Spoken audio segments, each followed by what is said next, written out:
नमस्कार, बहुत स्वागत है आपका। आप देख रहे हैं 10 का दस्तावेज और मैं हूं आपके साथ आयुषी नेगी। और बुलेटिन की शुरुआत बड़ी खबर के साथ करेंगे। प्रयागराज से बड़ी खबर आपको बता दें, सपा विधायक पूजा पाल के भाई पर हमले की बात सामने आई है। अतीक को सजा के बाद पूजा के भाई राहुल पर हमला हुआ है। पूजा पाल का दावा है कि हत्या के इरादे से बमबाजी की गई है।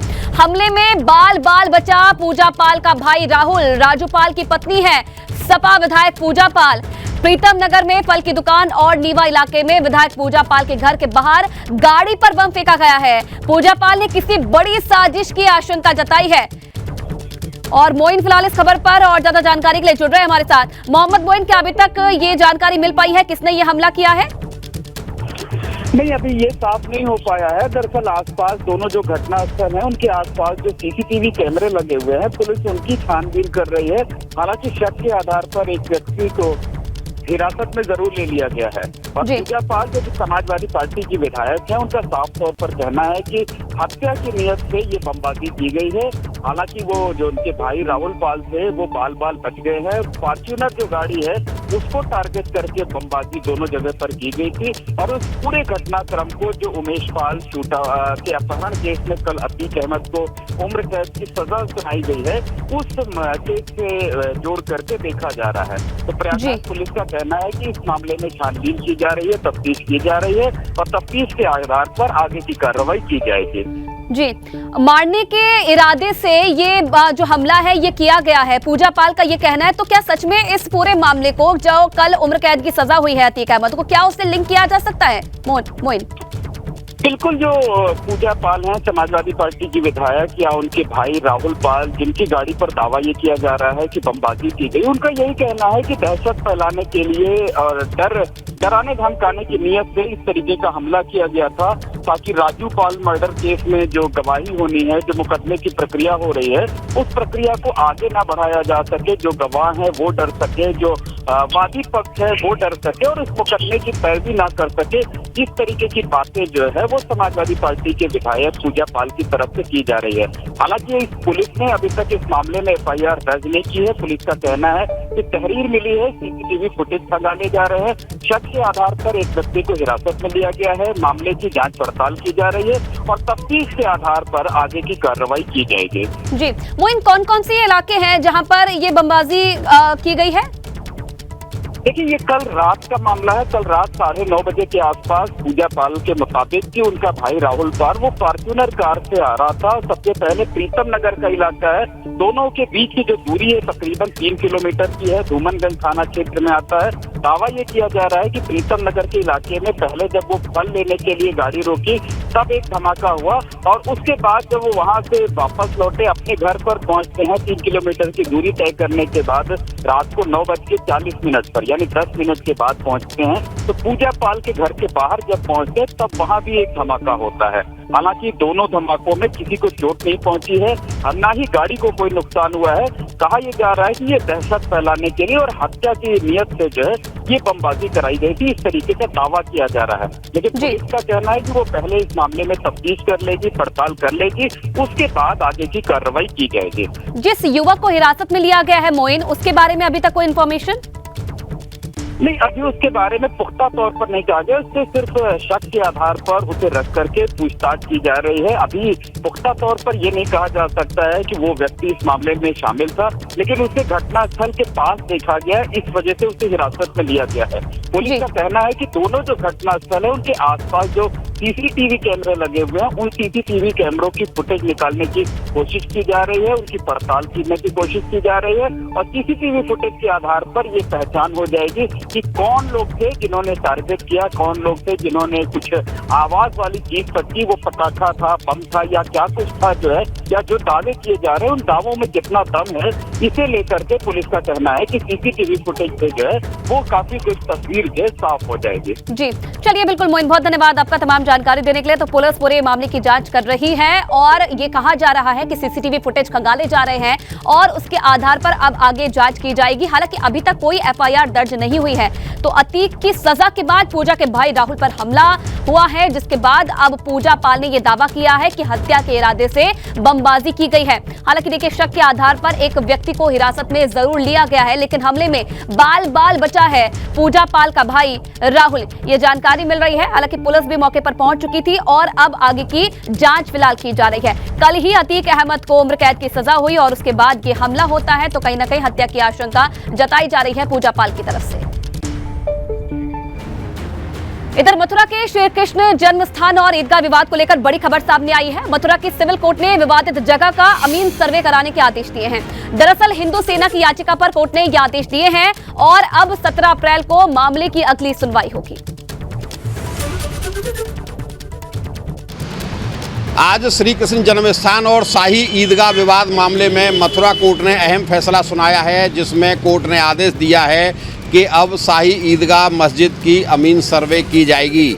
इस आदेश के अनुसार अमीन शाही ईदगाह मस्जिद परिसर में जाकर वहां का सर्वे करेगा और वहां पर जो चिन्ह मिलेंगे, जो सबूत मिलेंगे, जो भी यथास्थिति है वहां के बारे में कोर्ट को अवगत कराएगा। यह जो आदेश हुआ है यह हिंदू सेना द्वारा जो वाद दाखिल किया गया था उस पर हुआ है और आज इस पर एक अहम फैसला यहाँ मथुरा कोर्ट में सुनाया गया है।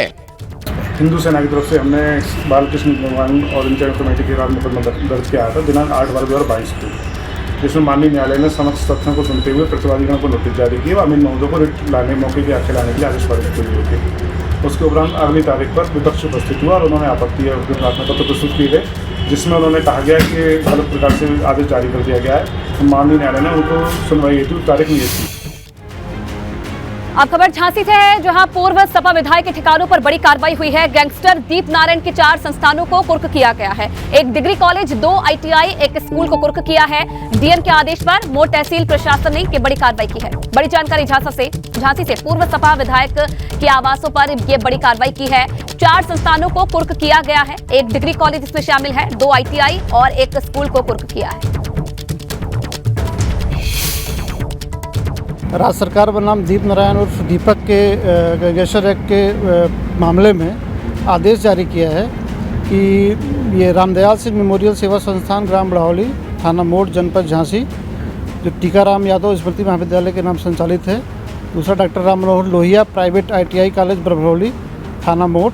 तीसरा मून इंटरनेशनल कॉलेज भोजोन, थाना मोड़, जनपद Jhansi. समबद्धता Rama Devi educational foundation trust. और चौथा वीरांगना रानी लक्ष्मीबाई प्राइवेट ITI भुजोंग, थाना मोड़, जनपद झांसी को कुर्क करने का आदेश दिया है, जिसके तहत कार्रवाई करते हुए आज इन चारों संस्थाओं को कुर्क किया गया है। जिसके प्रशासक आदरणीय DIO साहब को नियुक्त किया है DM साहब ने, और उसी के प्रकरण में आज हम लोगों ने कार्रवाई करी है। वहीं सीएम योगी आदित्यनाथ 3 दिवसीय गोरखपुर दौरे पर हैं। अब से कुछ देर पहले मुख्यमंत्री ने गोरखनाथ मंदिर स्थित मां दुर्गा शक्तिपीठ में हवन किया और अब कल नवमी के दिन पूजा की तैयारी है। कल सुबह सीएम योगी कन्याओं का पूजन करके पूजा पाठ करेंगे और 101 कन्याओं के पांव पखारने के साथ ही उपहार भी भेंट करेंगे।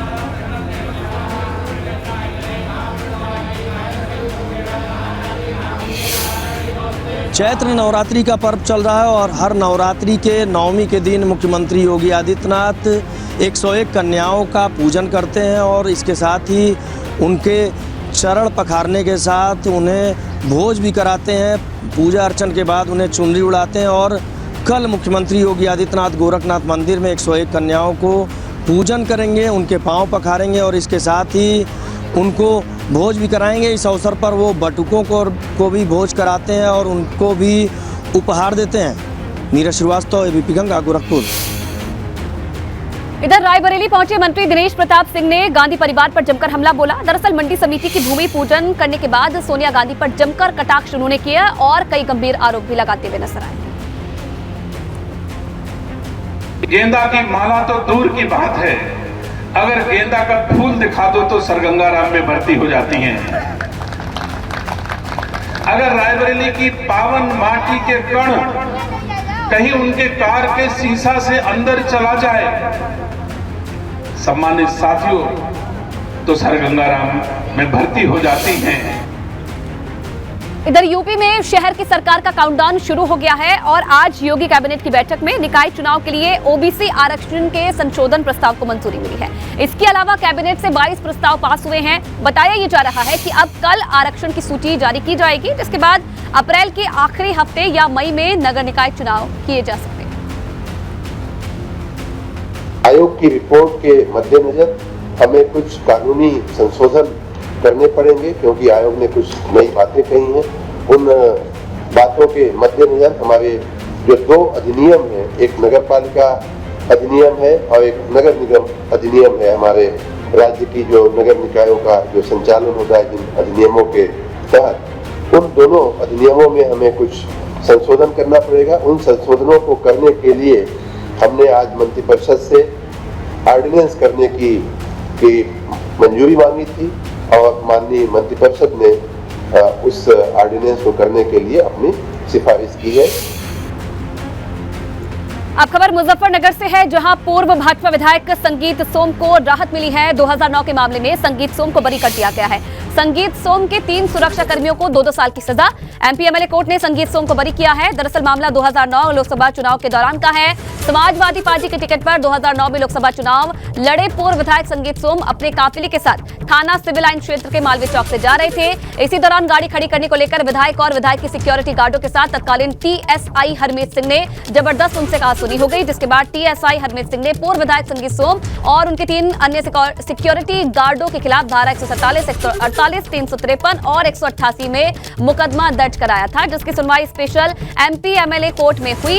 इसी को लेकर आज सुनवाई की तारीख थी, जिसमें पूर्व विधायक संगीत सोम स्पेशल एमपी एमएलए कोर्ट में पेश हुए, जहां कोर्ट ने सुनवाई के बाद वर्तमान में टीएसआई हरमीत सिंह के बयान के आधार पर पूर्व विधायक संगीत सोम को बरी कर दिया। खासतौर से सरदाना कोर्ट में एक पुराना मामला था, 2009 का एक पॉलिटिकल मामला था और फर्जी उस टाइम बसपा की सरकार थी, फर्जी मुकदमा हुआ था। उसमें आज माननीय न्यायालय ने उसमें दोष मुक्त किया है और उसी मामले में आज यहाँ आया था। देखिए सपा और बसपा की सरकारों ने यही काम किया है कि भारतीय जनता पार्टी के कार्यकर्ताओं पर, नेताओं पे मुकदमे लादने का काम किया है, जो अनावश्यक हैरेसमेंट था। आज वे कोर्ट के जरिए, माननीय न्यायालय के जरिए वो छूट रहे हैं, उनमें कोई प्रमाण नहीं मिल रहा है तो वो छूट रहे हैं। तो यूपी की 2 विधानसभा सीटों पर उपचुनाव का ऐलान। स्वार और 96 सीट पर उपचुनाव का ऐलान हो गया है। 10 मई को चुनाव होगा और 13 मई को दोनों पर रिजल्ट आ जाएंगे। स्वार विधानसभा सीट की बात की जाए तो अब्दुल्ला की सदस्यता जाने के चलते ये सीट खाली हो गई थी और 96 सीट राहुल प्रकाश के निधन से खाली हुई थी। तो 10 मई को इन दोनों से ही सीट पर मतदान होगा, जिसके बाद 13 तारीख को जो नतीजे हैं वो घोषित किए जाएंगे।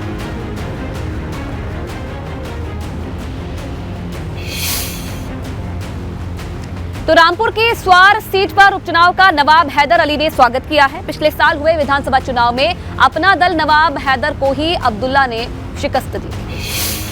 रामपुर की स्वार विधानसभा सीट पर उपचुनाव के लिए तारीखों का ऐलान हो चुका है। इस पर बात करने के लिए हमारे साथ नवाब हैदर अली खान उर्फ हमजा मियां साहब हैं, जो इस सीट से पहले चुनाव लड़ चुके हैं अपना दल से।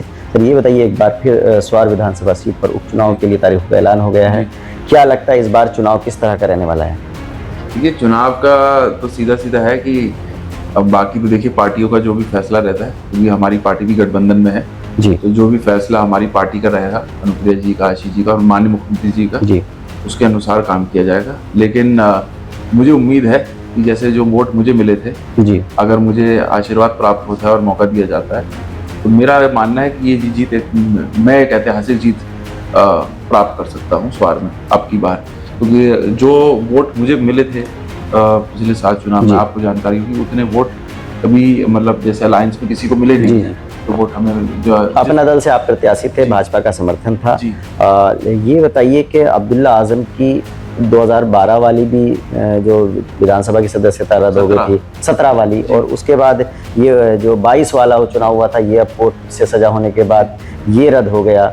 तो आजम खान नहीं लड़ सकते चुनाव, अब्दुल्ला आजम नहीं लड़ सकते, तो समाजवादी पार्टी से कौन हो सकता है और किस तरह का इस बार मुकाबला रहेगा? मैं आपको बात बड़ी स्पष्ट कर दूं कि सदर का चुनाव और देहात का स्वार का हमेशा लग रहा है जी। इनके घर से कोई भी लड़े या ये किसी को भी लड़ाए, या अगर ये भी खुद लड़ने की इनकी क्षमता होती तो इनको भी हार का सामना करना पड़ेगा। Badrur Rahman, ABP news network, Rampur. Aligarh Muslim विश्वविद्यालय के प्रशासन पर कुछ गंभीर आरोप लगे हैं। कुछ छात्रों ने हॉस्टल न दिए जाने को लेकर भेदभाव और उत्पीड़न का आरोप लगाया है, जिसे लेकर अपर जिलाधिकारी नगर से शिकायत की गई है और अब मामले में जांच की जा रही है। ये देखो, हम यहाँ पिछले 6 महीने से अलीगढ़ मुस्लिम यूनिवर्सिटी में पढ़ रहे हैं, फिर भी हमें यहाँ पर रूम अलॉट नहीं हो रहा। अब रूम अलॉट या इनके पास रूम खाली है फिर भी हमें रूम अलॉट नहीं करते, और जो उनके पास जैसे बीएससी के हो या फिर यूनिवर्सिटी में पढ़ भी नहीं रहो उनको भी रूम दे देते हैं, क्योंकि वो मुस्लिम समुदाय से बिलोंग करते हैं तो उनको तो रूम मिल जाता है। और हमें हमारे क्लास में जो हम या जो भी हिंदू हैं उनको अभी तक रूम नहीं मिला। हॉस्टल की बताया गया कि फीस जमा है, अभी हॉस्टल नहीं मिल पाया है, और हॉस्टल की उपलब्धता रहेगी तो उनको हॉस्टल मिलेगा। नियमानुसार वो विश्वविद्यालय प्रशासन यूनिवर्सिटी के ही छात्र आरोप लगाया सर। हॉस्टल विश्वविद्यालय प्रशासन जो है अगर फीस जमा किया है तो उनको अपना नियमानुसार जैसे हॉस्टल खाली होगा, हॉस्टल की उपलब्धता विश्वविद्यालय प्रशासन देगी। देखिए ऐसा है कि अभी हमारे पास कोई ऑफिशियल कम्युनिकेशन नहीं है और ना लड़कों ने हमारे पास कोई कंप्लेंट भेजी है। हो सकता है कि डीएसडब्ल्यू ऑफिस में भेजा हो, क्योंकि अलॉटमेंट का मामला डीएसडब्ल्यू और पोस्ट ऑफिस से डील होता है। लेकिन जहाँ तक के शिकायत की बात है, अगर लड़कों ने शिकायत की है और तो जाहिर सी बात है उस शिकायत का नोट लिया जाएगा, उसे एग्ज़ामिन कराया जाएगा, और अगर उसमें ये मिलता है कि उनके साथ उनका वो इंटाइटल थे और उनका नहीं हुआ है तो जाहिर सी बात है कि उसको रेक्टिफाई किया जाएगा और वो चीज़ें as per rules of the university होंगी।